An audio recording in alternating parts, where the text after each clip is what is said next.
This call is now being recorded. Oke, Assalamualaikum warahmatullahi wabarakatuh. Selamat pagi semua. Ya, hari ini kita kembali lagi di mata kuliah sistem kendali diskrit. Jadi minggu kemarin kita juga sudah mulai menganalisis sistem menggunakan MATLAB ya. Kalau misalkan ada menganalisis sistem secara manual pakai kertas itu rasanya bisa jadi sulit, tetapi ketika kita menggunakan MATLAB itu rasanya jauh lebih mudah ya, walaupun Anda tentu harus memfamiliarkan dengan fitur-fitur yang ada di MATLAB. Nah, minggu kemarin kita juga sudah mulai merancang ya, sebenarnya dari 2 minggu kemarin. Nah, 2 minggu kemarin kita merancang bagaimana membuat pengendali digital ya, menggunakan metode Ziegel-Nichols dan juga Vehenkun, dan itu adalah metode empiris.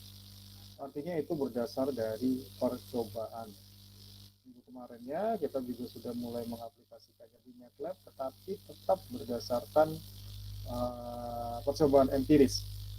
Nah, hari ini kita akan berusaha untuk mendesain sistem pengendali digital secara teoritis, artinya menggunakan persamaan fungsi transfer. Ya, sebenarnya seharusnya saya mengajarkan dulu perhitungan teoritis menggunakan analisis matematika di kertas atau di tulisan, cuma saya merasa ini agak berat ya kalau misalkan saya mau sampaikan semua, karena nanti Anda akan mendesain root locus ya. Sebenarnya untuk sistem kendali kontinu itu kita juga sudah pernah belajar cara mendesain root locus, tetapi secara roughly saja. Dan untuk sistem kendali diskrit itu juga sebenarnya ada root locusnya juga, cuma mungkin cara penggambarannya berbeda dan analisis kestabilannya itu juga sedikit berbeda. Ya. Jadi kalau misalkan kita runut ya, kita menganalisis kestabilan menggunakan teorema root. Kita juga belajar menganalisis kestabilan menggunakan jury test. Ya. Itu kayaknya hitungannya sudah banyak sekali, tetapi fungsinya sebenarnya cuma untuk mengetahui apakah dia stabil atau tidak pada nilai kata tertentu. Nah, sebenarnya ini juga sudah dibahas di sistem kendali kontinu terkait dengan apa sih fungsi root locus. Jadi kalau kita hanya menggunakan teorema root dan juga teorema Dewey test ya, untuk menganalisis kestabilan, kita mungkin bisa mencari batas-batas nilai K pada saat sistemnya stabil, tetapi kita tidak memiliki gambaran tentang posisi dari akar-akar kedudukan yang berhubungan dengan frekuensi natural dan juga faktor redaman, di mana frekuensi natural itu nanti akan mempengaruhi perhitungan rise time dan juga settling time ya. Definisinya ada, saya rasa juga sudah cukup jelas, dan juga maksimum overshoot. Sementara faktor redaman atau zeta adalah cara kita untuk mencari tahu ya pengaruh redaman tersebut terhadap overshoot secara umum ya, dan juga osilasi. Nah, faktor-faktor itu yang merupakan karakteristik respon transien itu tidak bisa kita temukan kalau kita menganalisis sistem menggunakan Joule test dan juga teorema root ya, karena teorema root itu hanya tahu stabil atau enggak di nilai K berapa sampai berapa, tapi ya kita nggak punya gambaran secara umum faktor redamannya, respon transiennya, respon right time-nya, maksimum overshoot-nya, osilasinya, error steady state-nya, kita nggak tahu. Nah, itu baru akan diketahui ya, kalau kita menganalisis menggunakan salah satunya root locus, ya, karena ada juga teori Manipuis dan yang lain-lain. Nah, Anda bisa bayangkan pada saat kita menganalisis secara matematis menggunakan Julius dan teorema root ya, untuk sistem kendali diskrit itu sudah panjang, ya, sudah panjang, apalagi nanti menganalisis menggunakan root locus. Oleh karena itu, saya memutuskan ya udah nanti analisis root locusnya langsung pakai MATLAB saja. Karena yang penting adalah kita bisa menganalisis gambarnya, ya, menganalisis gambarnya dan juga mencari pengendali digital yang memenuhi karakteristik yang kita inginkan. Dalam hal ini bisa jadi memenuhi karakteristik dari maksimum error steady state yang diperbolehkan, flight time yang cepat dan juga settling time yang cepat dengan maksimum objek yang kecil. Itu yang kita inginkan. Nah, kita bisa lakukan semua itu dengan MATLAB dengan melakukan analisis root locus ya. Oke, nah mungkin sebelum masuk ke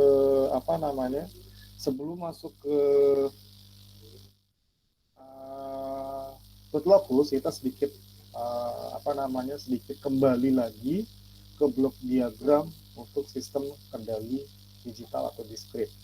Ya, Anda bisa lihat di sini bahwa yang membedakan adalah ada clock. Ya. Clock itu nanti hubungannya dengan waktu sampling. Waktu sampling itu pasti lebih lama dibandingkan clock. Jadi kalau clocknya 1 nanosecond, nggak mungkin waktu samplingnya setengah nanosecond. Kalau clocknya 1 milisecond, pasti waktu samplingnya di atas 1 milisecond. Nah, minggu kemarin saya juga sudah pernah ngasih tugas untuk mengetahui ya, kira-kira apa sih pengaruh waktu sampling terhadap respon sistem. Ya, itu jelas ada pengaruhnya. Tetapi pada satu titik tertentu tidak berefek besar, ya, terhadap respon transien ketika nilai waktu samplingnya di bawah nilai tertentu. Jadi bisa terjadi kalau samplingnya 1 detik sekali, itu beda banget kalau samplingnya setengah detik sekali.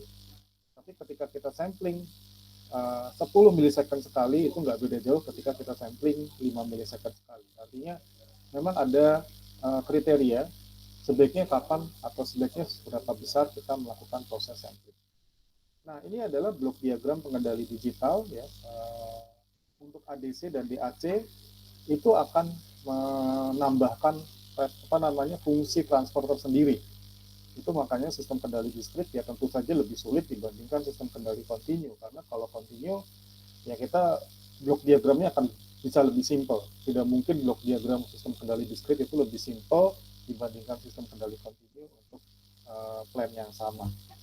Jadi di sini kita lihat ada DAC, dan DAC-nya kita selalu ngambil zero order halt. Kenapa? Karena memang fungsi transfer dalam domain Z itu yang paling simple ya. Kan sebenarnya ada first order halt, ada second order halt, ada third order halt. Ya, kalau misalkan zero order halt itu dia hanya meninjau keadaan pada saat itu yang dianggap sama. Tapi kalau first order halt dia meninjau keadaan saat itu dan sampling sebelumnya. Kalau second order halt adalah meninjau keadaan saat itu dengan sampling sebelumnya dan 2 kali sampling sebelumnya. Ya, tapi kita prinsipnya tahu ya, apa sih fungsi order halt ya, dia menahan nilai di suatu nilai tertentu sehingga dia bisa langsung masuk ke plan. Karena plan itu nggak mungkin menerima sinyal diskrit. Dia pasti menerima sinyal continue. Sementara programming itu dia menggunakan prinsip-prinsip diskrit ya, itu apa yang sudah tercatat. Nah, kita lihat di sini yang biasanya nambah fungsi transfer dalam domain Z itu adalah DAC atau zero order halt, sementara kalau ADC itu biasanya enggak nambah fungsi transfer yang gimana-gimana, walaupun bisa jadi beda dikit harus. Nah, ini adalah blok diagramnya, di mana kita bisa simpelkan seperti ini ya. Jadi ada halt ya, digital to analog converter, dan halt ya. Itu juga berpengaruh dipengaruhi oleh clock ya. Tapi clock itu juga sangat menentukan kemungkinan waktu samplingnya, karena responnya itu juga sangat tergantung dari waktu sampling. Jadi suatu sistem yang sama persis, tetapi disampling dengan waktu yang beda bisa jadi menghasilkan respon yang beda. Itu yang jadi masalah. Oke, ini kita juga lihat ya untuk sinyal sampel dan zero order halt. Kita bisa lihat saat di antara waktu samplingnya itu nilainya adalah sama dibandingkan nilai pada saat sebelumnya. Jadi kayak kotak-kotak begini ya. Kalau dia first order halt dia agak miring sedikit ya, karena dia membandingkan dengan keadaan sebelumnya. Oke, nah kita juga bisa lihat di sini untuk bentuk sinyal keluaran ya. Itu kita lihat untuk UK karena sudah tersampling, dia bentuknya adalah sampling nilai yang tersampling pada saat itu. sampelingnya makin sering, makin bagus, tetapi nambah memori banyak ya. Padahal kita pengennya efisien. Maksudnya dengan waktu sampling yang gak usah sering-sering amat, tapi nggak merusak respon transient atau respon sistem. Nah ini kita lihat ya, keluaran dari BAC itu sudah continue, ya, BAC dan hold itu sudah continue. Itu yang masuk ke sistem ya, H2S di sini. Masuk ke sistem, nah keluaran dari sistem tentu saja adalah sinyal continue, dan nanti kita cacah lagi menggunakan ADC sehingga menghasilkan sinyal discrete. Dan ini bisa kita gambarkan ya, kita gambarkan dalam satu blok diagram. Jadi DAC and hold, H2S dan ADC itu kita gambarkan menjadi zero order hold dalam domain Z. Ya, di mana masukannya adalah UK, yaitu respon step yang sudah terdiskrete, dan keluarannya adalah YK yang sudah terdiskrete juga. Nah, bagaimana cara mengkonversi sinyal continue ke discrete? Nah, ini mungkin adalah hal basic ya. Sebelum UTS kita juga sudah belajar bagaimana caranya membuat transformasi Z berdasarkan sinyal-sinyal waktu continue. Nah, itu caranya memang mostly ya menyesuaikan dengan apa yang ada di tabel. Mostly adalah menyesuaikan apa yang ada di tabel. Walaupun tabel itu sudah dikerjakan oleh orang-orang yang dengan baik hatinya, membuat kita tidak perlu melakukan proses pengintegralan sendiri-sendiri.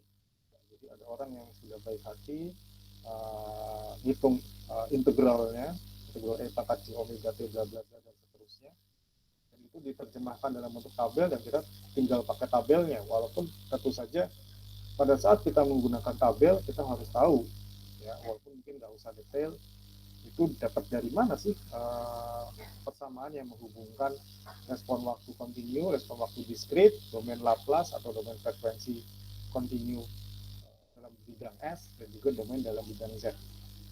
Ya. Semua langkah-langkah yang rumit itu ya, lebih rumit lagi kalau kita ngitung integralnya manual nggak pakai tabel, itu bisa disimpelkan dengan menggunakan continue to discrete yang kalau dalam pemrograman MATLAB itu C2D. Jadi kita bisa langsung tulis ya, sys-D atau sistem discrete ya, itu sama dengan C2D. C2D dalam kurung sys, TS itu adalah waktu sampling dan zero order hold tanda kutip ya. Dan untuk waktu samplingnya itu harus lebih kecil daripada 1/30 bandwidth ya. Dimana bandwidthnya itu adalah bandwidth dari frekuensi closed loop. Jadi ini memang ukuran kita dalam menentukan waktu sampling. Ya, jadi kalau lebih besar dari itu bisa jadi respon transiennya jadi berubah pada saat kita membandingkannya dengan respon transient continue. Padahal sebenarnya saat kita membandingkan respon transient continue dengan respon transient discrete itu jangan beda jauh ya, karena kan sistemnya sama-sama mengatur paling gampang mesin pemanas martabak ya. Tapi yang satu pakai op-amp, yang satu pakai mikro. Harusnya karakteristik dari pengendalinya itu sama, baik kita menggunakan op-amp ataupun pakai mikro. Kalau beda jangan jauh-jauh. Tapi karena kita salah milih waktu sampling, tidak memenuhi kriteria yang seharusnya, itu bisa jadi responnya beda jauh. Ini adalah cara singkat untuk mengubah domain continue atau domain Laplace S dalam domain S menjadi Z. Simpel sekali, tidak susah. Nah ini adalah contoh fungsi transfer adalah fungsi transfernya ini misalkan memiliki memiliki frekuensi bandwidth untuk closed loop-nya adalah 1 radian per second, maka kita bisa memilih waktu sampling yaitu di bawah 1/30 kali 1 radian per second. Ya walaupun sebenarnya 0,033 radian per second itu sudah memenuhi, tapi ya biar enak ya udah di bawahnya itu aja biar aman, yaitu 0,01 radian per second atau 1/100. Nah, ini kita bisa buat program ini berdasarkan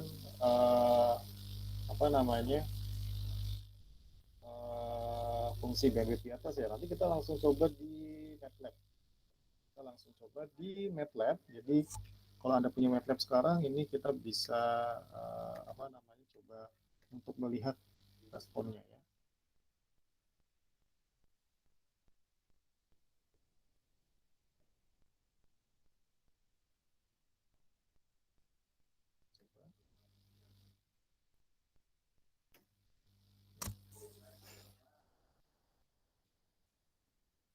Oke, kita bisa lihat ya, dengan gampangnya si MATLAB langsung mengubah fungsi transport dalam domain Laplace ke dalam domain Z. Ya, jadi nanti kalau ujian, kalau ngitungnya suruh manual, akan ketahuan kalau Anda pakai MATLAB karena di sini langsung dapat hasilnya jadi ya.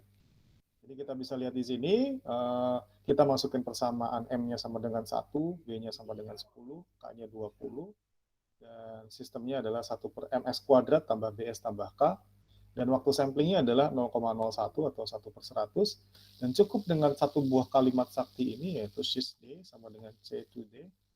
Jadi kita C2D itu adalah maksudnya continue to discrete ya, bukan cacat atau yang lain. Jadi continue to discrete, sistemnya kan tadi kita udah masukin 1 per MS kuadrat tambah BS tambah K, ya, lalu TS-nya juga sudah kita masukin waktu samplingnya, yaitu 1 per 100, dan di sini kita langsung masukin fungsi dalam tanda kutip ZOH, ya, artinya si meternya nanti langsung tahu, oh kita memasukkan blok diagram zero order Hall di sistem ini. Jadi kita nggak usah memasukkan fungsi transfer ZOH-nya, si MATLAB itu udah tahu kalau fungsi transfer ZOH itu kayak gimana.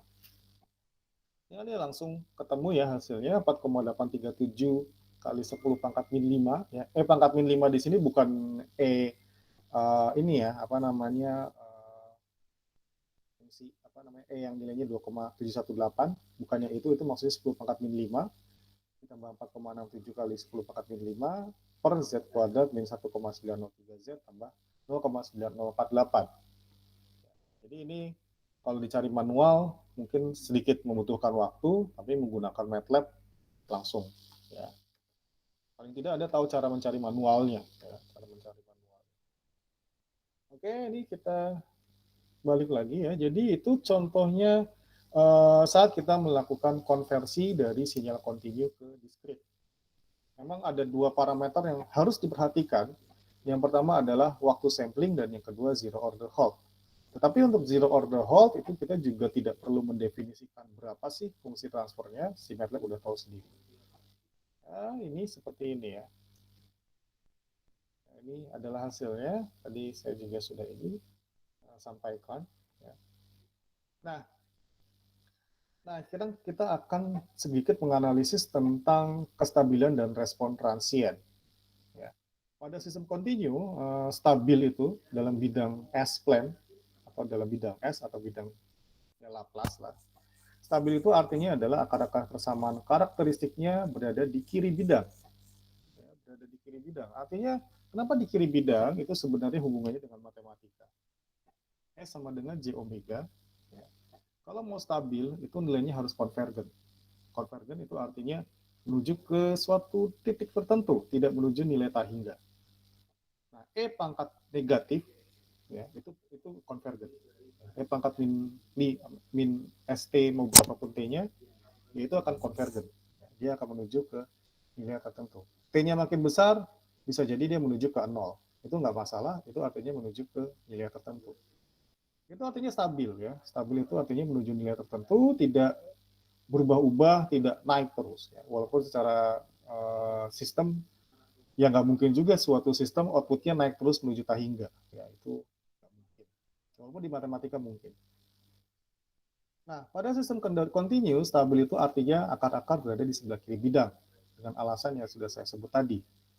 Pangkat min, pangkat min itu pasti kalau T-nya menuju tak hingga, maka hasilnya akan menuju ke 0.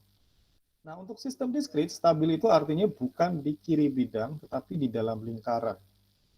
Kenapa seperti itu? Karena Z di sini adalah sama dengan pangkat S dikali waktu sampling. Dan Anda tahu sendiri ya, S itu kan J omega, Berarti kalau misalkan Z itu sama dengan E pangkat J omega T. Ya, E pangkat J omega T. Menggunakan teorema Euler, Anda tahu bahwa E pangkat J omega T itu sama dengan cos omega T ditambah J sin omega T. Cos omega T ditambah J sin omega T, ya, itu adalah persamaan lingkaran. Ya, kalau nggak percaya, Anda bisa coba. Artinya, dia akan stabil kalau akar-akar Z-nya itu berada di dalam lingkaran. Kalau tepat di lingkarannya, dia kritis. Artinya dia menuju ke tidak stabil, tapi mungkin masih stabil kritis sekali. Nah, ini kita lihat untuk Z sama dengan E pangkat ST.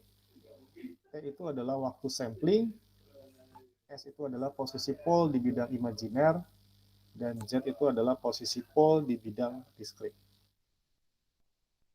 Nah, ini kita, S itu posisi pol di bidang kontinu ya, maksudnya di bidang kontinu, dan dia bisa berbentuk bilangan kompleks, dan Z itu posisi pol di bidang diskrit. Nah, ini adalah root locus dalam domain Z. Ya, Anda akan bisa lihat di sini, itu berada di dalam lingkaran. Artinya, kalau misalkan kita mau mencari nilai-nilai yang ternyata keluar lingkaran, itu pasti nggak stabil. Kita harus mencari akar-akar karakteristik di dalam lingkaran, dan untuk root locus berarti kita nanti nyari pada saat akarnya di situ, ya, nilai K-nya berapa, nilai faktor rendamannya berapa, dan nilai omega N-nya berapa. Kalau dalam domain kontinu, kita akan bisa lihat itu seperti S-plane, biasa aja, garis-garisnya lurus. Ya, garis-garisnya itu lurus. Kalau di sini dia agak berbelok-belok ya. Untuk untuk faktor rendaman 0 itu posisinya tepat di luar, tepat di lingkarannya. Faktor rendaman atau zeta itu sama dengan 0,1, itu yang titik-titik ini. Jadi Anda bisa lihat ya, titik-titik, garis titik-titik ini melambangkan dua hal. Yang pertama adalah faktor rendaman atau zeta, dan yang kedua adalah frekuensi natural atau omega n. Ya, frekuensi natural atau omega n, atau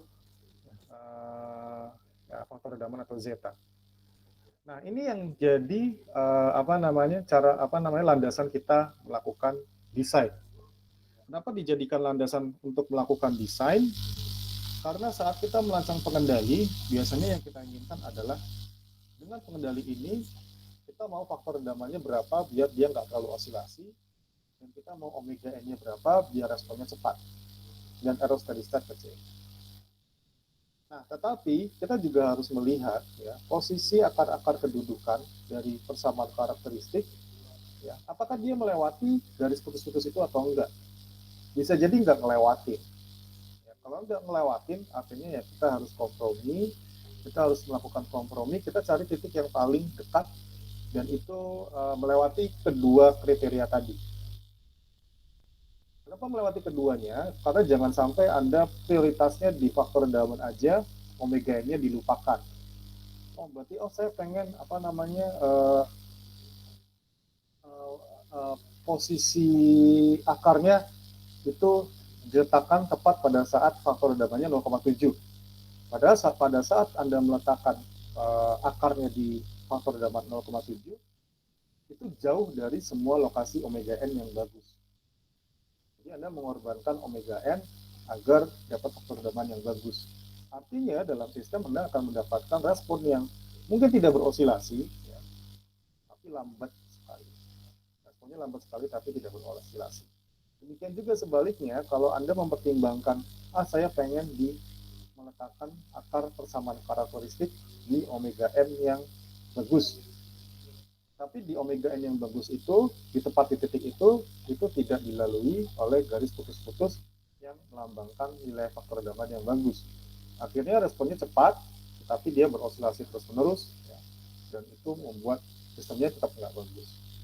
Jadi pada saat perancangan nanti Anda akan melihat ya, posisi akar-akar kedudukan yang dimulai dari pole menuju zero.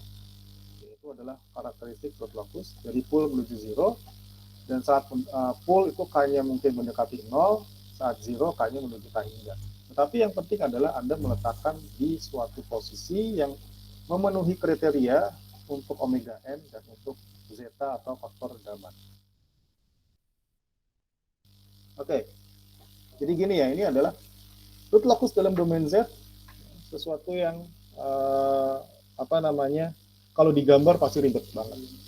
Anda bisa membayangkan kalau Anda menggambar manual untuk root locus sistem diskret. Makanya saya ceritakan menggunakan MATLAB, ini gambarnya seperti ini. Ya, dan untuk sistem yang berbeda, tentu saja gambar root locusnya akan berbeda. Nah, kita juga lihat di sini ya, untuk analisis respon transien, ya, kita juga harus lihat untuk zeta omega n atau faktor deban dikali omega n itu kalau bisa harus lebih besar daripada 4,6 per TS. Ya, TS itu bukan waktu sampling, tetapi waktu settling. Waktu yang dibutuhkan untuk mencapai keadaan yang stabil. Ya. Stabil itu berarti errornya masih sudah kecil ya, bukan masih kecil, sudah kecil. Artinya kalau Anda pengen ngatur di suhu 100 derajat Celcius, dia sudah di sekitar 98 atau 99 derajat dan nggak melebihi 102 dan tidak kurang dari 98 ya, seterusnya. Lalu untuk omega n itu sendiri adalah 1,8 per price time ya. Dan untuk zeta-nya itu sendiri sama dengan min len maksimum overshoot dibagi pi kuadrat ditambah len kuadrat maksimum overshoot. Nah, itu kriteria yang akan kita jalankan. Artinya apa? Artinya biasanya kriteria kita tinjau bukan dari omeganya, bukan dari zetanya, tetapi dari time settling sama time rise-nya sama maksimum overshoot. Jadi nanti bisa jadi pada saat perancangan itu yang ditanyakan bukan saya pengen omega-nya sekian dan zetanya sekian. Yang ditanyakan adalah saya pengen time settling-nya di bawah sekian, saya pengen time rise-nya di bawah sekian, saya pengen maksimum overshoot-nya di bawah sekian. Jadi bukan karakteristik omega dan zeta yang ditanyakan, tetapi time settling, time rest, dan maksimum overshoot. Nah, ini berarti kita tinggal balik saja persamaannya. Ya. Oke, jadi kita langsung masuk ke contoh ya. Untuk sebuah sistem yang memiliki persamaan fungsi transfer, ya, YZ per FZ, itu sama dengan 1 per Z kuadrat min 0,3 Z ditambah 0,5. Ya, kita disuruh untuk menggambarkan peta akar kedudukannya. Ya. Menggambarkan peta akar kedudukannya artinya ya Anda disuruh menggambar root locusnya, dan alhamdulillah Anda disuruhnya pakai MATLAB, kan disuruh manual. Kalau suruh manual panjang caranya, ada sudut datang, sudut pergi, lalu ada apa namanya garis singgung dengan bidang real, lalu ada apa namanya, ada persamaan karakteristik 1 tambah GZ HZ COH sama dengan 1, ya, panjang lah. Dengan menggunakan MATLAB, Anda cukup menuliskan beberapa baris saja, lalu akan muncul gambar yang Anda inginkan. Nah, ini caranya ya. Jadi ini bisa dilihat ya. Kalau biasanya untuk sistem kontinu itu num sama den, maka untuk kendali diskrit kita pakainya num dz dan den dz. Jadi untuk keadaan ini kita bisa lihat numnya, num dz-nya itu 1, dan den dz-nya itu adalah 1, yaitu koefisien dari z kuadrat, min 0,3 koefisien dari z pangkat 1, dan 0,5 yaitu koefisien dari z pangkat 0 atau yang tidak memiliki faktor z. Ya. Nah, ini kita langsung lihat ya. Kita tulis sys sama dengan transfer function dari num dz dan dz min 1. Ya, itu artinya closed loop ya. Lalu kita belum masukin waktu samplingnya di sini. Lalu kita membuat PZ map-nya, ya, apa namanya, full zero map-nya. PZ map itu artinya full zero map. Dan untuk apa posisi yang diantara min 11, min 11 untuk bidang real dan bidang imajiner, dan kita gambarkan grid-nya. Ya. Karena lihat bahwa MATLAB itu memudahkan kita karena programnya kayak menyingkat-nyingkat hal-hal yang sebenarnya kalau dalam persamaan atau program lain panjang jadinya. Kita lihat ya di sini.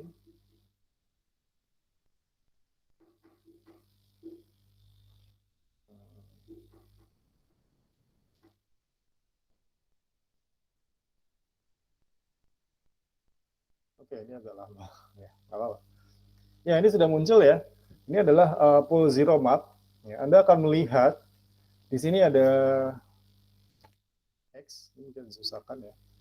Oke, ini gambarnya besar tapi jadi nggak apa namanya nggak simetris, tapi ya maksudnya harusnya simetris.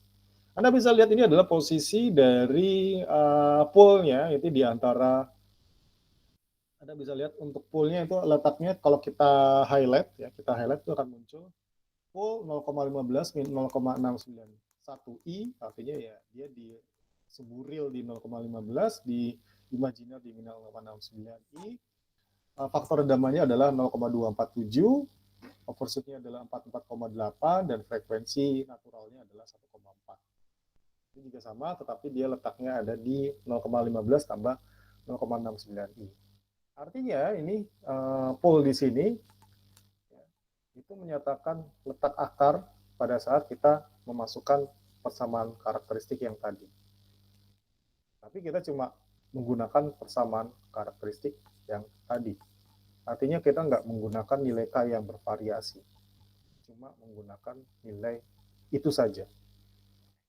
Sementara pada kenyataannya Anda akan diminta untuk menggambarkan si akar-akar itu bergerak kemana sih pada saat nilai K-nya diperbesar. Dia bisa bergerak ke kiri, ke kanan, ke atas, ke bawah, tapi prinsipnya pada saat nilai K-nya berubah, maka akan terjadi perubahan faktor redaman dan juga perubahan frekuensi natural yang menyebabkan terjadinya perubahan time rise, time settling, actual steady state, dan juga maksimum overshoot. Nah itu kalau sampai dia keluar dari lingkaran, itu menandakan ketidakstabilan. Ya, jadi kalau udah keluar lingkaran, udah nggak usah dianggap. Karena apa? Karena ya percuma kita mengatur sesuatu yang nggak mungkin stabil. Ya. Kayak, ya kita tahu itu jangan jangan dibuat K-nya sampai nilai ke sana. Nah, kita bisa lihat di sini kelemahan pada saat kita cuma mengatur nilai fungsi transfer yang kita nggak bisa atur lagi, ya udah kita cuma bisa nerima keadaan. Kita bisa lihat di sini bahwa overshootnya besar sekali, 44,8%, tapi ya kita nggak bisa melakukan apapun untuk itu. Karena apa? Karena ya sistemnya cuma jadi gitu doang. Sistemnya tidak memiliki suatu komponen yang bisa kita kontrol secara otomatis. Ya udah, there's nothing that we can do about it gitu kan. Nah, kita lanjut ya. Ini untuk untuk contoh bagaimana cara menggambarkan pool zero untuk sistem yang sudah dari sananya seperti itu. Ya. Ini tadi sudah digambarkan. Ini posisinya di sini ya. Posisinya di sini. Nah, yang kita bisa lihat bahwa frekuensi natural itu sama dengan 0,45 pi per T. Kenapa? Karena kan kita bisa lihat dia posisinya di antara 0,4 pi per T dan 0,5 ya. Ini garis-garisnya. Posisinya di antara 0,5 pi per T dan 0,4 pi per T. Tapi ingat, ini masih per T.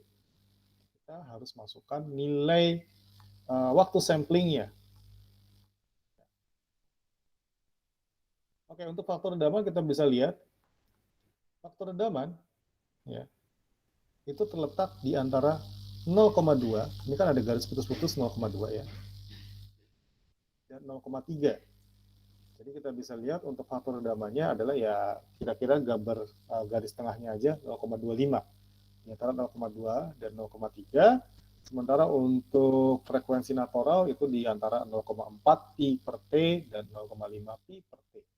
Jadi gambar udah langsung ketahuan ya nilai dari frekuensi natural dan juga faktor redaman. Walaupun secara eksak atau pasti kita nggak tahu, kecuali kalau kita highlight.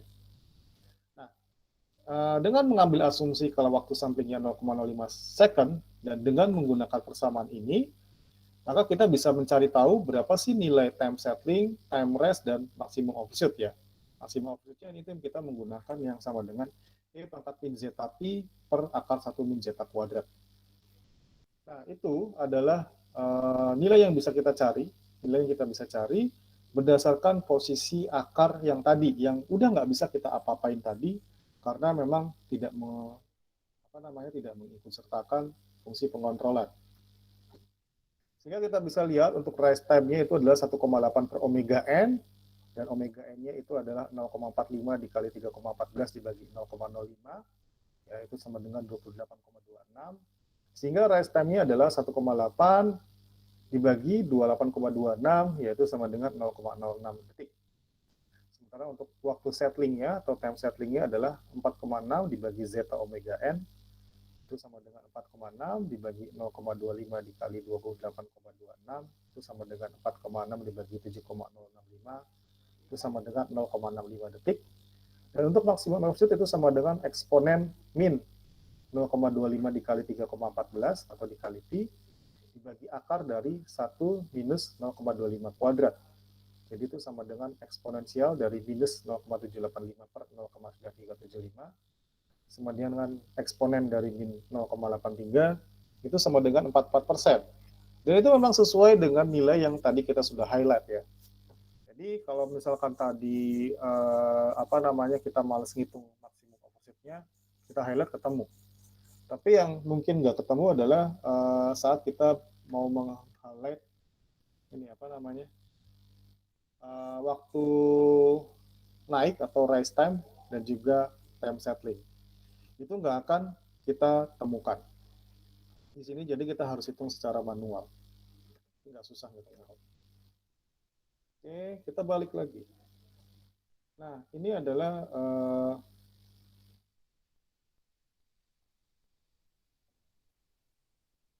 nilainya ya. Nah, kalau misalkan kita mau buat membuat gambar responnya, ini kita bisa lihat ya, kita bisa buat gambar responnya dengan menggunakan ini. Kita bisa gunakan ini untuk menggambarkan respon ya. Jadi kita langsung copy saja programnya.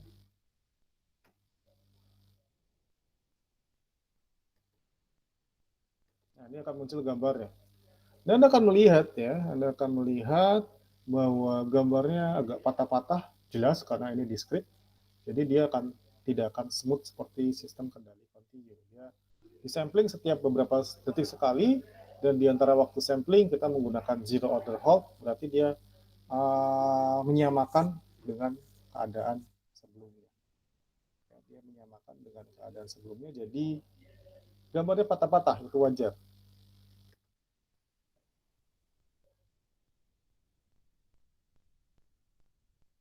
Oke, lanjut.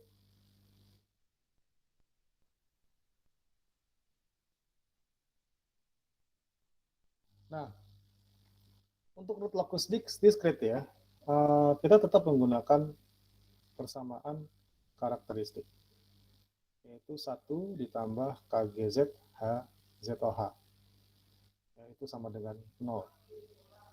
Dan cara penggambarannya itu sama seperti sistem kontinu, di mana kita menggunakan fungsi Z-grid. Itu sudah simpel sekali ya, Z-grid langsung muncul semua. Oke, jadi misalkan kita tahu ya, ada fungsi transfer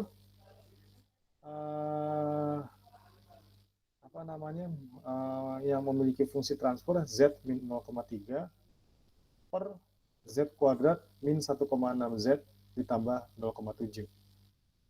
Nah, fungsi transfer ini bisa jadi melambangkan fungsi transfer sistem yang mau kita kontrol, yang mau kita kendalikan.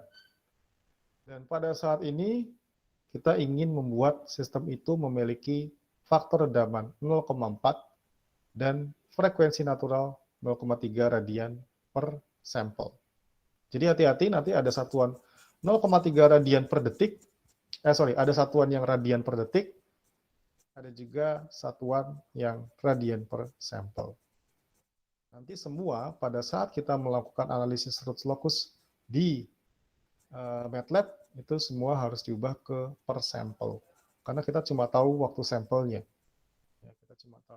sampelnya. Nah, bagaimana cara menggambarkannya? Ya, ini kita bisa tulis di sini, num dz itu 1 sama min 0,3. Ya, jelas. Karena untuk bagian pembilang, koefisien dari z itu adalah 1. Dan untuk koefisien yang tidak mengandung z itu adalah min 0,3. 3. Ya. Untuk dan DZ ya, itu 1, min 1,6 dan 0,7 ya.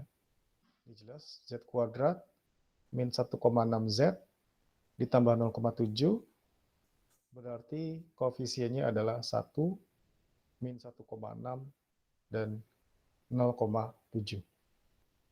Langsung kita buat fungsi transfernya ya. Num DZ dan DZ min 1. Ya, itu artinya closed loop. Dan sesuatu yang sangat menguras tenaga untuk kita lakukan secara manual, cukup kita klik-tikkan R locus sys. Dimana kalau kita gambar itu mungkin ada 9 step, ya, 9 atau 8 step untuk menggambarkan saja, belum analisisnya. Di MATLAB kita cukup ketik R locus sys. Sama ketika Anda melakukan fast Fourier transform, ya, 2 dimensi, ya, itu kan kalau ngitung manual panjang sekali, maka di MATLAB Anda cukup ketik FFT2. Ya, itu memang menyimpulkan sekali. Makanya saya bilang MATLAB itu memudahkan, tetapi kalau Anda terlalu mengandalkannya dan nggak tahu apa sih di balik itu semua, ya itu jangan sampai terjadi juga. Jadi kalau dalam kasus ini, kenapa saya tidak ingin menyampaikan penggambaran root locus dalam domain diskrit secara manual, karena itu panjang sekali, dan saat Anda menghitung yang panjang itu, Anda bisa jadi kehilangan esensi, kenapa kita harus menghitung semua ini. Itu yang sering terjadi. Ketika Anda menghitung begitu banyak persamaan dan hasilnya panjang, 3 lembar, 4 lembar, Anda jadi kehilangan esensi kenapa kita ngitung ini. Ya.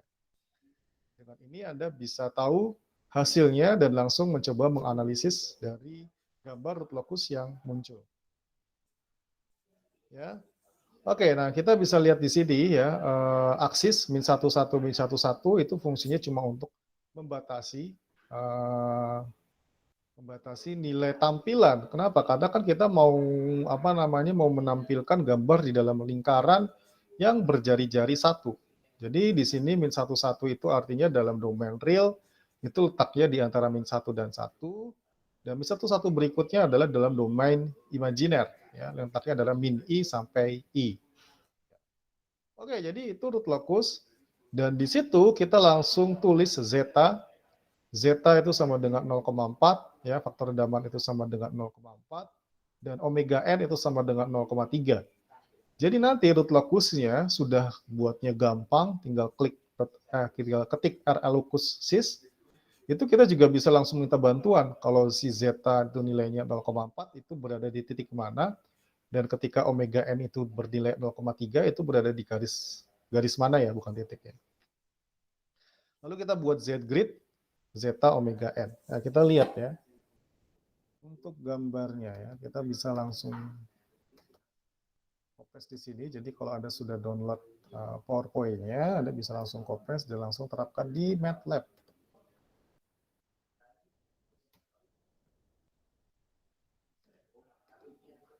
Nah ini ya. Ini adalah gambar root locus yang menggambarkan fungsi tadi. Nah, di sini kita ada melihat ada 2 titik-titik. Yang satu dikasih nilai 0,4 dan yang satu dikasih nilai 0,3. Itu maksudnya apa? Ya, Anda bisa lihat di sini.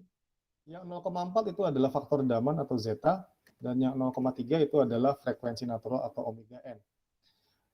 Nah, ini kita bisa lihat ya, yang namanya root locus itu bergerak dari pole menuju zero. Ya. Ini kok nggak muncul ya, nggak apa-apa lah. Dari pole menuju zero. Ini pole-nya letaknya di sini. Ya. Kalau dalam koordinat,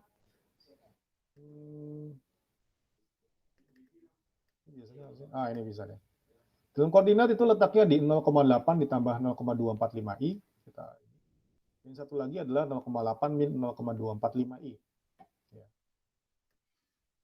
Artinya apa? Artinya pada saat gain-nya 0, gain atau penguatannya 0, itu pole-nya berada di 0,8 ditambah 0,245i, dan pada saat itu faktor redamannya adalah 0,515. Overshoot-nya adalah 15,2% dan frekuensinya adalah 0,347. Ya. Sekarang permasalahannya adalah karena kita pengen ya sistem ini memiliki frekuensi natural sekian, dan juga faktor redaman sekian, itu dilakukan pada saat gainnya berapa, dan pada saat gainnya berapa itu posisinya lagi di mana. Anda kalau ngitung manual ini panjang, makanya saya bilang ini pakai MATLAB jadi gampang. Ini Anda lihat di sini, ya. Ini adalah garis, ya, garis 0,4. Ini melambangkan apa? Melambangkan frekuensi natural. 0,4 itu kalau nggak salah faktor redaman ya. Saya cek. Oh, Z 0,4 ya. Artinya faktor redamannya 0,4. Ya, artinya Anda bisa lihat di sini ya, Anda mepet dampingnya itu udah saat dia mendekati garis-garis titik-titik ini dia mendekati 0,4. Kadang dia lebih kecil, kadang lebih besar. Pada saat dia menjauhi garis titik-titik ini, ya ini kan garis titik-titik. Ya, pada saat dia menjauhi garis titik-titik, kita akan melihat bahwa gainnya nambah, ya, gainnya akan selalu bertambah. Gainnya akan selalu bertambah, dan makin lama dia makin eksponensial nambahnya. Jadi pada kondisi awal di pol sekian, pada waktu ini kan root locus bergerak dari gain 0 sampai gain tahingga, di mana gain 0 itu adalah pada saat dia letaknya di pol, dan dan gain tahingganya itu pada saat dia di zero.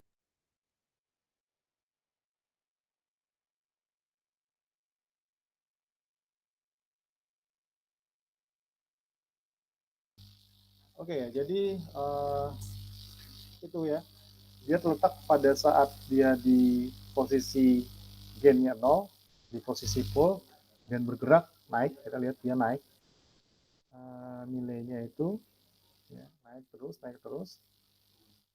Frekuensinya semakin jauh dari ini kan garis frekuensi 0,3 ya.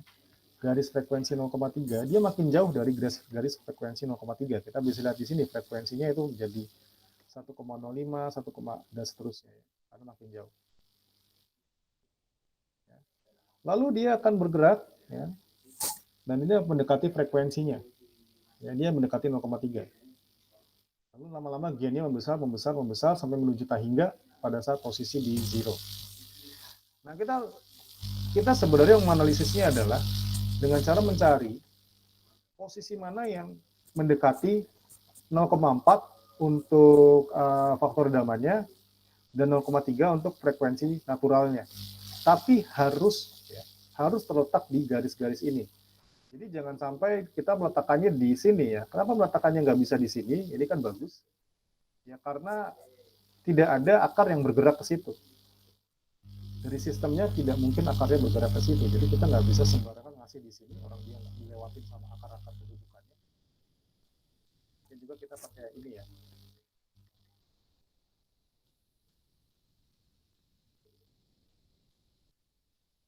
Di sini. Kita bisa lihat dia bikin bergerak ke sini ya. Makin lama offsetnya makin besar. Jadi kalau udah mendekati ini keluar dari sini ya. Ini sebenarnya masih lanjut bisa ya. Itu udah tidak stabil. Seperti itu cara menganalisisnya. Jadi nanti dia bergerak dari pole ke zero.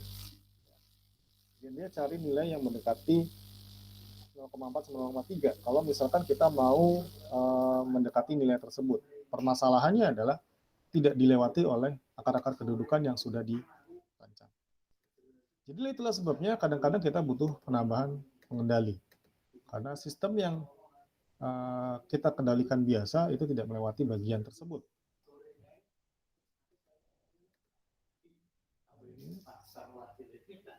Jadi kita lihat pada beberapa nilai K sistem stabil ya, bukan beberapa sih banyak. Saya lihat di sini. Karena dia poolnya dominan, jadi kita harus lihat yang di sini juga. Kita bisa lihat ya. Kalau gainnya di atas 2,53, dia nggak stabil. Atau 2,54 ya, di sini saya nggak bisa ke kiri lagi. Artinya memang dia harus membatasi nilai K di bawah 2,54. Kan dia bergerak tadi dari sini ke sana ya, kita bisa highlight. Pada saat bergerak ke kiri terus dia jadi nggak stabil. Offsetnya udah lewat dari 100% itu. Di sini tuh offsetnya udah 96%, artinya udah jelek sebenarnya. Anda bisa lihat yang bagus di mana? Yang bagus justru yang mendekati pole. Yang mendekati pole. Jadi gainnya jangan besar-besar, itu udah bagus. Semakin besar gainnya, makin bagus. Makin jelek. Semakin besar gainnya, dia makin menjauhi frekuensi natural. Gainnya lewat dari 2,4, dia langsung nggak stabil. Jadi saat kita melihat secara kasat mata, ya, dari akar-akar kedudukan ini mana yang mendekati 0,4 dan 0,3, ya itu justru letaknya pada saat dia mendekati pole. Tapi keadaan tidak harus selalu seperti ini. Bisa jadi dia harus memang bergerak sampai nilai gain berapa untuk mendekati faktor redaman yang kita inginkan dan juga frekuensi natural yang kita inginkan. Jadi itu kita bisa lihat bahwa secara secara gambar kadang-kadang bisa jadi tiap orang memilih titik yang beda-beda, ya. Bisa jadi tiap orang memilih titik yang beda-beda karena concern-nya tadi, apakah dia lebih mementingkan faktor redaman atau juga frekuensi natural, ya. Mementingkan faktor redaman atau frekuensi natural. Nah, ini tadi ya. Jadi saya mengharapkan Anda semua itu bisa menganalisis root locus, ya, walaupun gambarnya pakai MATLAB. Kenapa? Karena mungkin kebanyakan pikiran kalau kita harus gambar manual terus menganalisis, ya. Walaupun di kampus-kampus lain ya gambarnya manual. Ini nggak apa-apa, kita fokus di analisis gambarnya atau analisis root locusnya. Jadi di sini Anda bisa langsung tahu titik mana yang Anda inginkan. Oke, kita lanjut.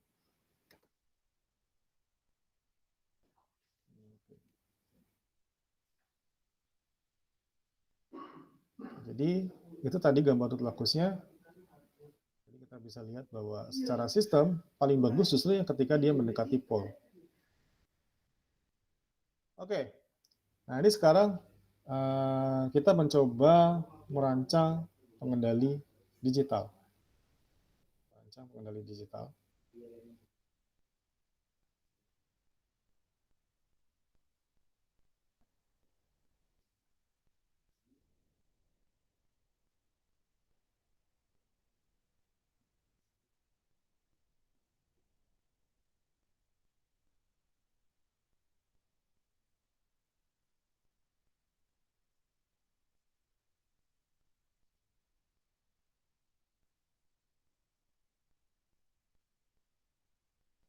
Oke, nah kita lihat ya untuk sistem pengendali sistem pelayaran atau sistem kapalnya di sini, di mana fungsi transfernya adalah 1/ms tambah B.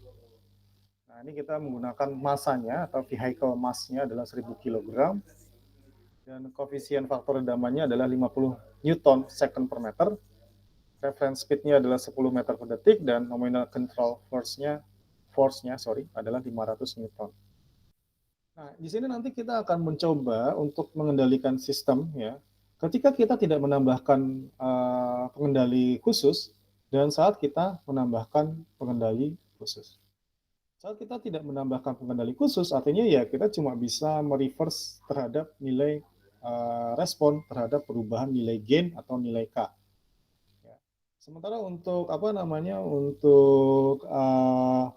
saat kita menambahkan pengendali, ya kita harus menambahkan karakteristik pengendali yang paling memungkinkan untuk memperoleh respon yang paling bagus menurut kriteria yang sudah kita buat sebelumnya.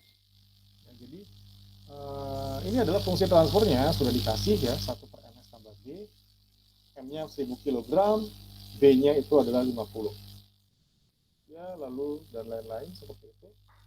Nah, tujuan kita di sini adalah kita ingin mendesain pengendali yang memiliki time rise lebih kecil daripada 5 detik, overshoot yang lebih kecil daripada 10%, dan error steady state yang lebih kecil daripada 2%.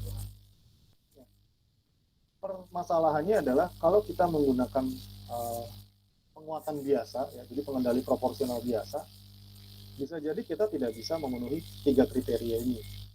Tapi bisa jadi kita memenuhi, itu yang perlu kita selidiki dan analisis. Jadi ini adalah perancangan pengendali menggunakan perhitungan fungsi transfer, ya. Jadi 2 minggu lalu kan cuma berdasarkan percobaan.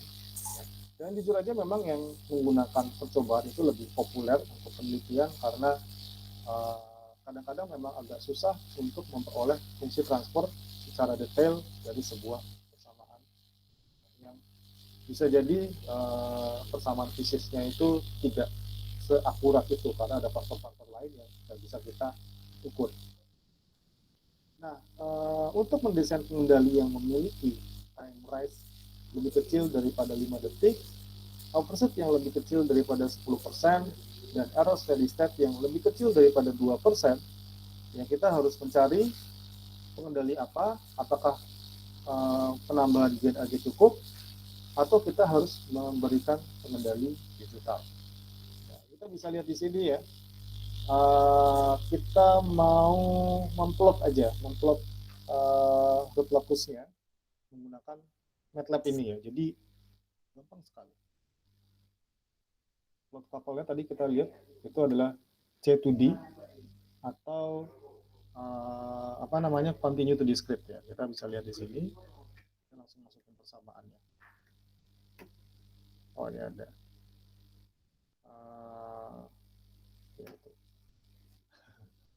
Perubahan ini apa namanya kurungnya.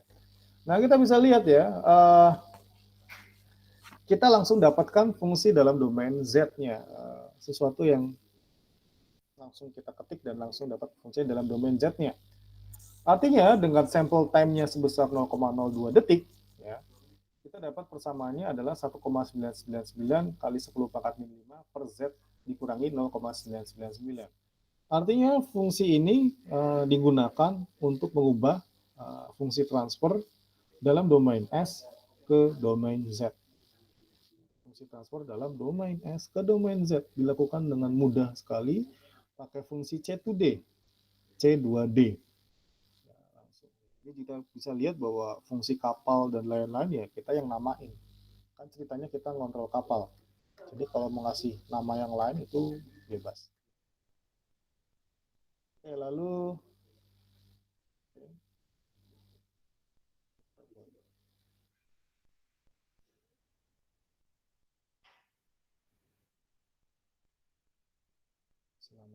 Oke, lanjut ya. Jadi Anda bisa lihat ya bahwa dalam fungsi itu dia simpel ya. Nah, kita juga bisa lihat di sini untuk time rest. Kita kan mau time rest-nya itu maksimal 5 detik ya. Artinya ya kita buat maksimal aja 5 detik sama dengan 5 detik maksudnya. Maka omega n-nya itu adalah 0,36 dikali time set. Sorry, time sampling, ya, waktu sampling. Ini kadang-kadang memang agak rancu, TS itu bisa jadi time sampling, bisa juga settling time. Ya. Jadi hati-hati jangan sampai ketukar. Nah, maka omega n itu adalah 0,36 dikali waktu sampling, di mana waktu samplingnya adalah 0,05. Maka omega n-nya itu adalah 0,072 radian per sampel. Ya, sekali lagi, satuannya radian per sampel. Oke, dan kita mau ngeplot ya, ngeplot saat omega n-nya itu adalah 0,0072 dan juga pada saat faktor damannya itu adalah 0,6. Buat di sini.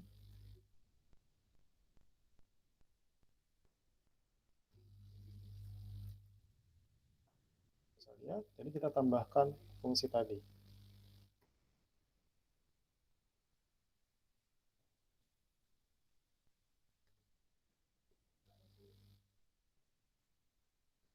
Ya, ini adalah fungsi ya, fungsi fungsi root locus yang tadi, sorry. Ya. Ini adalah nilai 0,6 tadi.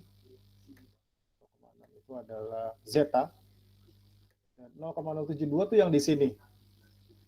Nah, ini yang agak sedikit apa namanya? Agak sedikit bingung karena ini kayak berhimpit sekali jadi kita mau besarkan ya. Dan ini ada fungsi untuk memperbesar program.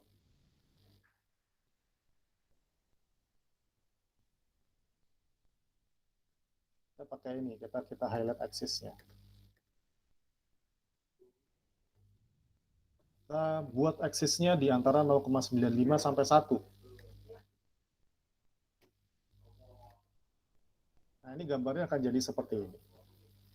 Artinya apa? Tadi program yang ini ya, program yang baru saya ketik, aksis 0,95 sampai 1, untuk itunya adalah min 1 sampai 1, min 0,1 sampai 0,1, itu kita mau meng-highlight bagian itu saja. Karena apa? Karena tadi kita lihat untuk bagian 0,072-nya itu kecil sekali. Ya. Ini kan susah untuk kita kita teliti kalau gambar yang tadi. Jadi kita zoom ya, istilahnya kita zoom gambarnya sehingga nanti kita akan bisa memperoleh gambar yang lebih jelas terkait dengan posisi akar-akar tadi. Jadi tadi kita juga sudah bilang ya bahwa kita ingin zeta-nya itu adalah 0,6 dan omega n-nya adalah 0,0072 yang menyesuaikan dengan nilai time rise dan time settling dan yang nilai-nilai lain yang kita inginkan. Nah, lokasi mana yang paling memungkinkan? Ya, lokasi mana yang paling memungkinkan? Nah, Anda bisa letakkan di sini ya. Anda bisa letakkan, kan kita bisa lihat ya, dia bergerak dari gen 0 menuju Tahingga. Anda bisa lihat kalau semakin besar K-nya dia makin jauh dari mana-mana. Makin jauh dari si zeta yang 0,6 dan makin jauh dari faktor frekuensi natural yang 0,0072. Jadi dia harus diletakkan di daerah sini ya, diletakkan di daerah. Nah, idealnya kita bisa letakkan di tempat yang menurut kita paling bagus. Dan bagus menurut kita belum tentu bagus menurut orang lain. Jadi kalau nanti ujian Anda meletakkan di titik yang sama itu malah aneh. Kok di titik yang sama semua ya meletakkannya? Nah, bisa jadi yang lain pengennya di titik yang jaraknya lebih dekat ke zeta atau lebih jauh ke omega n. Atau bisa juga sebaliknya. Nah, untuk kasus ini ya, kita bisa lihat. Untuk kasus ini kita bisa lihat. Nah, kita bisa ketik k-close sama dengan parallel file plot kapal. Nanti akan muncul lokasi pole yang diklik yang menyatakan titik yang dipilih dan nilai K pada titik itu. Oh, sebenarnya ini harusnya bisa sih. Nah, ini bisa ya. Nah, kita bisa lihat ya, di sini ada uh,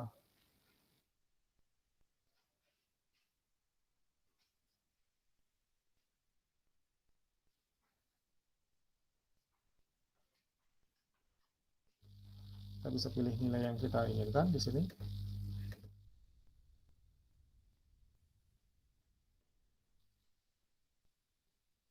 Kita bisa pilih yang 451,1.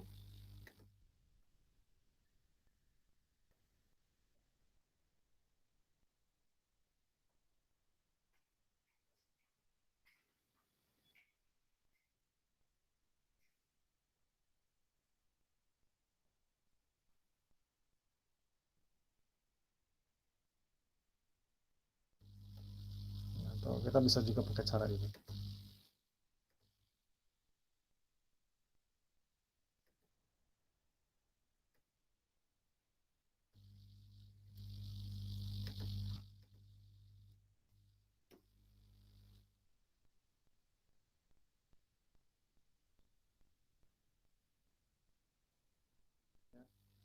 Kita langsung plot kapalnya dan kita langsung gunakan itu untuk mencari respon transiennya. Pada saat K-nya sudah kita peroleh, kita cari respon transiennya. Ini adalah respon transiennya ya. Jadi tadi kita sudah lihat bahwa kita mencari nilai K yang membuat nilainya dekat dengan faktor daman yang kita inginkan dan juga frekuensi natural yang kita inginkan ya, dan itu udah yang paling bagus ya. Maksudnya kita nggak punya banyak pilihan karena kan kita cuma bisa mencari gen yang paling sesuai. Ternyata setelah kita lihat respon time-nya, error steady state-nya masih besar. Kenapa masih besar? Anda bisa lihat di sini, yang kita inginkan nilainya adalah 10. Ternyata nilai stabilnya itu tidak nyampe 9. Artinya ada error steady state itu sebesar 11%. Tentu saja hal ini tidak kita inginkan. Kenapa tidak kita inginkan? Karena kita pengennya tadi error steady state-nya adalah 2% maksimal. Tapi tapi kita nggak bisa melakukan apa-apa untuk memperbaikinya, karena mau digeser-geser gennya sebesar sekecil apapun, yang paling bagus ya ini adalah hasil terbagus pada saat kita menggunakan pengendali yang tadi yang masih tergantung dari gen atau penguatan, dan kita nggak bisa membuat error steady state-nya lebih bagus daripada ini. Sehingga alternatifnya kita menambahkan pengendali, ya, kita tambahkan pengendali untuk memperbaiki respon yang belum sesuai ini. Respon semua sudah sesuai, cuma steady state error itu masih 11%. Nah, untuk pengendali kita menggunakan pengendali dengan fungsi alih KD dikalikan Z min Z0 per Z min ZT. Jadi kita nambahin kompensator di sini ya. Itu jenis ya, ibaratnya pengendali. Namanya kompensator. Yang persamaannya ini adalah KD dikalikan Z min Z0 per Z min ZT. Nah, Z0-nya itu kita pilih 0,999. Kenapa? Karena kita tahu bahwa tadi fungsi transfernya kan ini.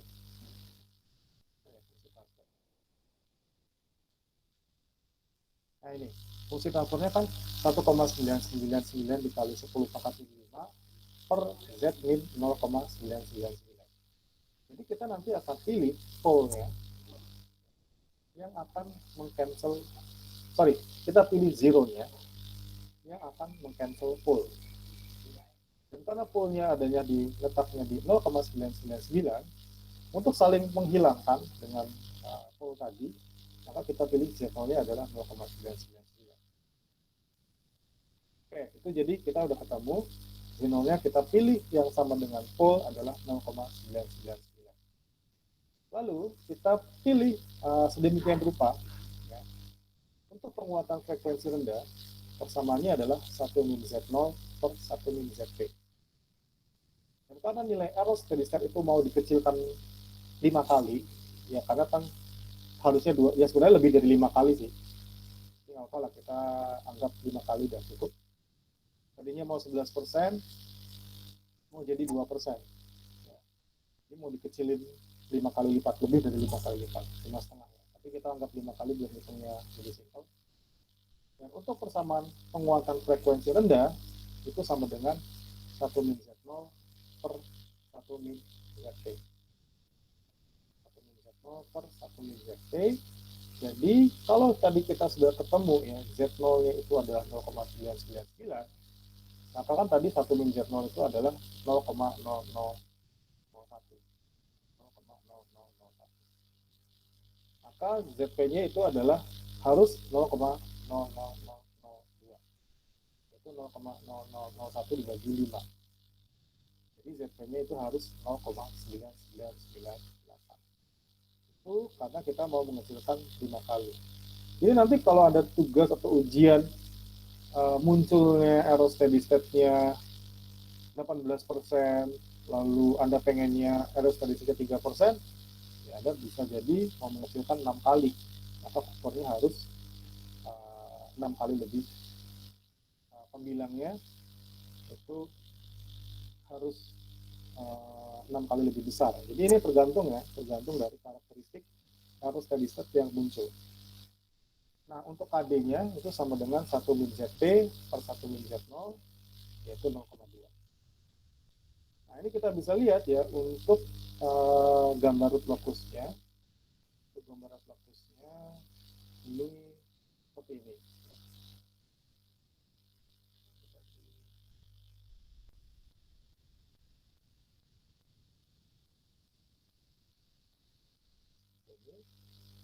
Ya, nanti kita akan lihat ya untuk untuk pole-nya, letaknya kita pilih di circuit point-nya seperti ini. Nanti kita akan bisa dapatkan untuk sistem tadi, ya, untuk gambar yang tadi itu nilai K-nya kita dapatkan 2,4454 10 pangkat 3, ya, dan sintaksis closed loop-nya adalah feedback dikali K, dikali C, dikali plot kapal dengan nilai 1, dan nilai yang kita inginkan adalah 10, maka kita akan dapatkan respon seperti ini.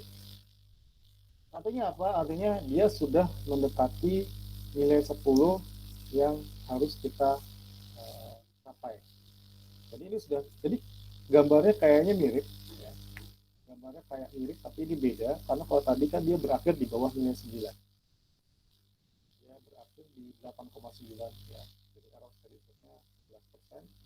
Dan di sini dia berakhir mendekati 10, mungkin 9,8. Jadi error steady state-nya adalah 2%. Jadi Anda bisa lihat ya, untuk kasus-kasus ini, ya, penggunaan penambahan pengontrol tadi dengan karakteristik ini itu juga sudah membuat sistemnya makin bagus ya.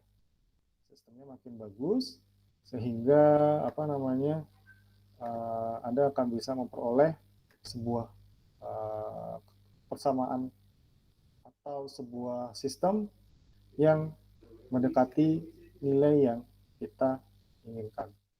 Ya, mendekati nilai yang kita inginkan. Jadi itu adalah apa namanya inti dari ini ya, apa namanya inti dari pengendali, apa namanya perancangan pengendali. Kita mencari pengendali yang paling pas untuk diterapkan pada sistem kita sehingga nanti kalau misalkan apa namanya kita terapkan hasil pengendali tadi, itu bisa jadi akan membuat sistemnya lebih bagus ya. Akan membuat sistemnya lebih bagus dan terus saja akan membuat responnya sesuai dengan yang paling kita inginkan.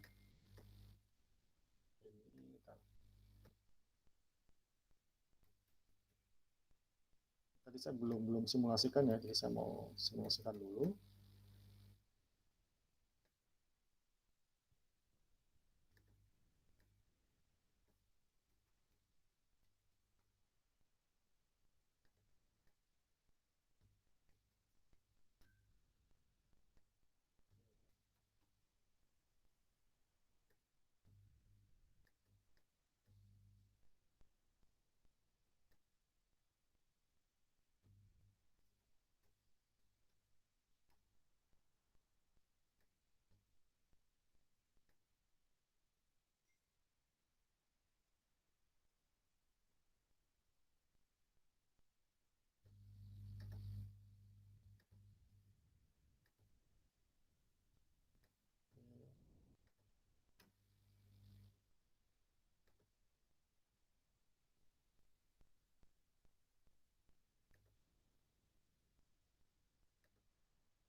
Oke, nah kita lihat di sini.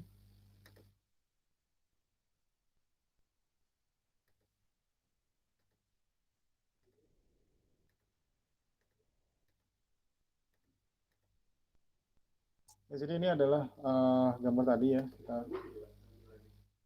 coba seperti ini.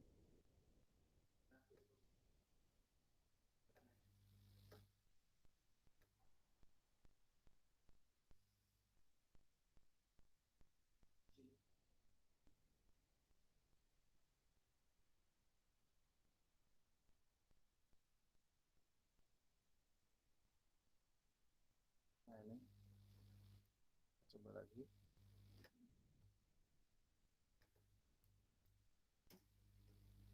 Akan muncul gambar ini ya. Ini adalah gambar dari apa gambar dari root locus yang sudah kita buat. Jadi ini gambarnya, kita bisa lihat ini posisi 0,6-nya, ini adalah posisi 0,072-nya.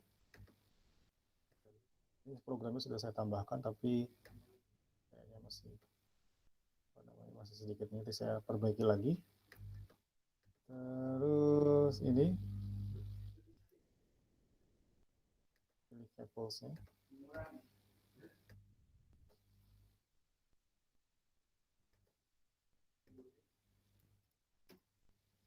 Kita pilih ya nilai yang kita mau inginkan.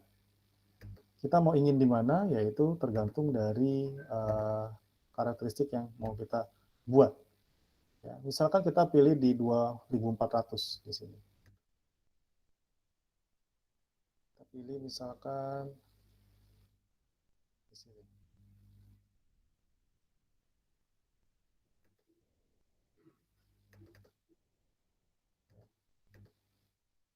Bila di sini nanti akan muncul K-nya sekian, nanti kita akan tinggal masukkan responnya. Ya. Kita tinggal masukkan responnya, sehingga nanti kalau misalnya kita pilih K-nya sama dengan 2400, nanti responnya akan seperti ini, yang tadi kita munculkan.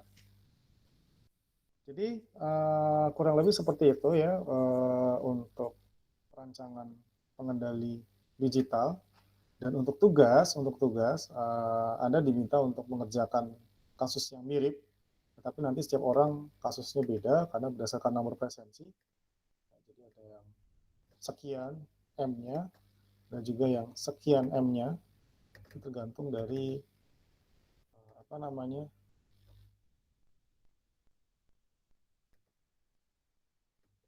nomor presensi ada. Jadi ini tugas untuk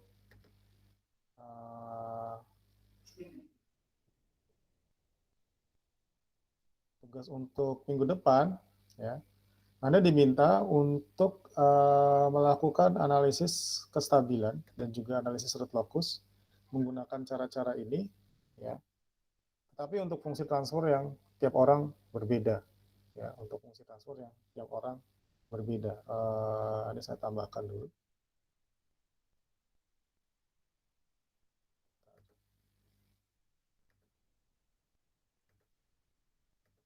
Saya cari dulu untuk tugasnya.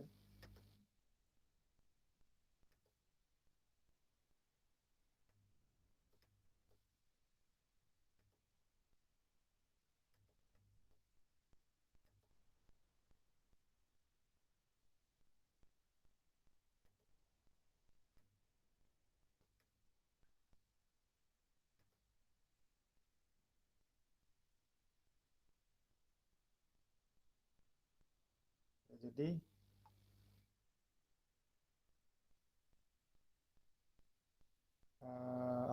tugasnya seperti ini ya.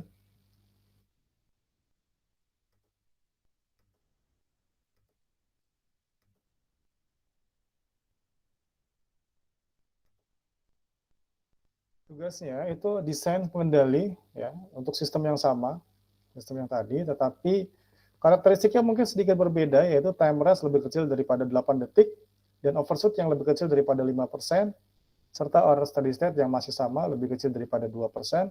Untuk sistem pengendali kapal tadi, jika M-nya itu adalah 100 ditambah 30 dikali nomor presensi, ya, jadi macam-macam, ada yang 130, ada juga yang ada juga yang 500-an mungkin. Dan B itu sama dengan 40 ditambah nomor presensi.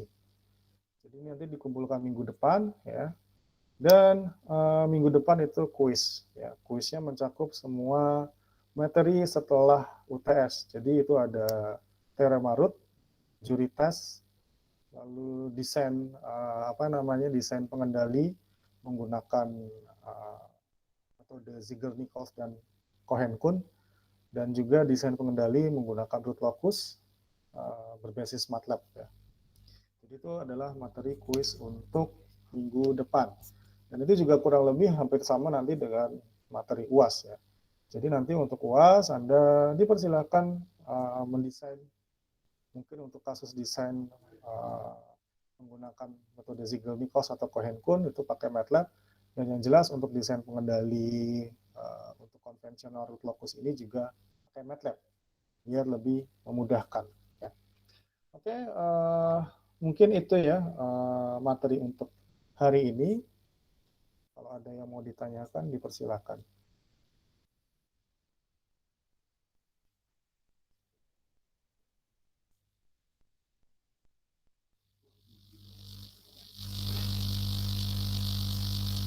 Oke, jadi apa namanya UAS-nya itu kira-kira 24 Januari. Enggak, maksudnya mungkin setelah 24 Januari. Jadi nanti bagi Anda yang apa namanya yang mau MPKM di awal Februari itu di apa namanya ya, mudah-mudahan kayaknya langsung setelah UAS ada langsung MPKM. Dan saya ingatkan lagi untuk PLC tugas besarnya sudah saya sampaikan di LMS. Jadi Anda bisa langsung apa namanya, tapi saya belum bagi kelompoknya, nanti saya akan bagi ya, saya perlu lihat presensinya dari yang ikut reguler. Oke, kalau tidak ada pertanyaan, ya, saya juga ingatkan masih ada 3 mahasiswa yang belum meminta surat rekomendasi untuk MPKM. Jadi kemarin ada 26, total yang meminta kan 29, jadi masih ada 3. Tolong secepatnya diurus ya, karena biar nggak mudah-mudah dan nggak ketinggalan di belakang. Oke, kalau tidak ada pertanyaan, cukup sekian pertemuan hari ini. Assalamualaikum warahmatullahi wabarakatuh.